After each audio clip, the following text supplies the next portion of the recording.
Pour des raisons productives, je crois que les gens ont été obligés d'abandonner ce côté vivant. Et aujourd'hui, si on n'y retourne pas, je crois dur comme fer que c'est la mort.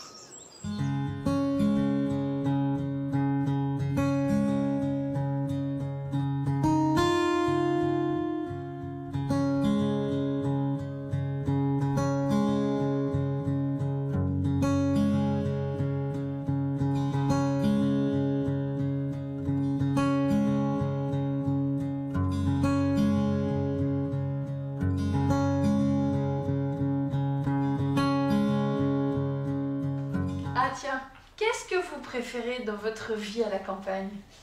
Soigner les animaux. Ouais, tous les deux? Ok.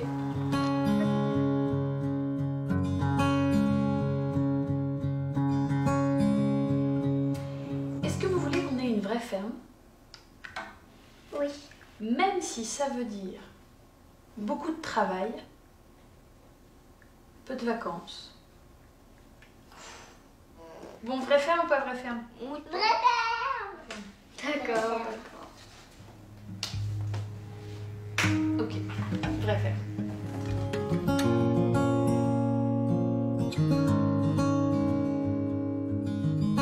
Actuellement, on est à une installation pour 3 départs à la retraite. Alors, des personnes comme Héloïse sont très importantes pour faire face à ce défi de maintien des agriculteurs sur les territoires. Mais en général, en fait, c'est des personnes qui ont, au-delà d'avoir un projet agricole, qui ont un projet de vie, de retour à la terre, de cultiver avec le respect de l'environnement, qui peut-être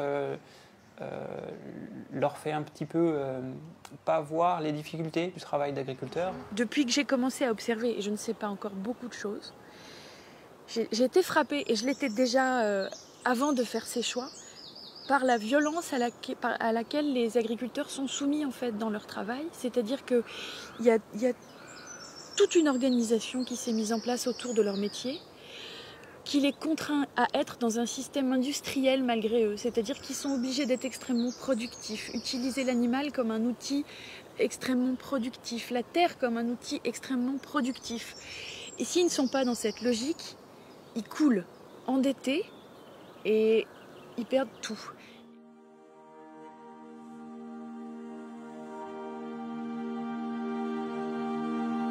On essaie de se projeter un petit peu. On peut essayer de voir 30 paniers à 15 € par exemple. Qu'est-ce que ça donne? Donc ça fait 18 000 € de chiffre d'affaires.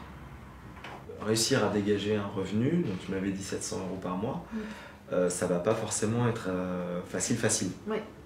Plus toutes tes charges de structure, à la fin on a vite fait de se retrouver avec pas grand chose.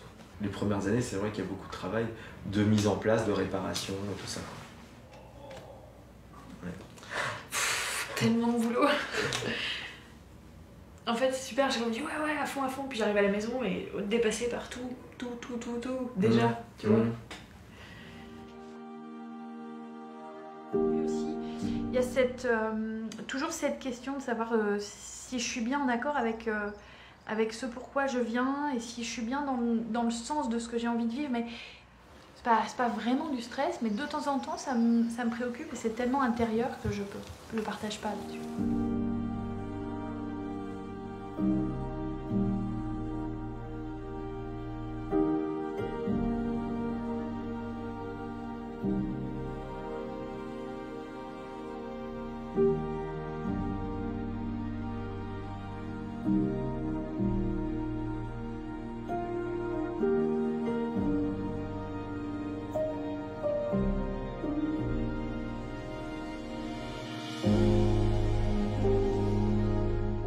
Dis donc, petit bonhomme, prêt à aller bosser? Ils sont beaux les haricots là. Ils sont sublimes. Je suis vraiment contente. Il y a une étape de franchie, mais c'est loin d'être bon quoi.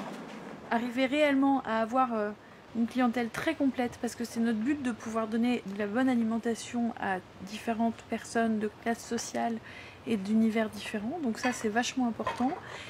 Prendre soin de cet espace comme la prunelle de nos yeux, mais ça c'est déjà ce qu'on fait.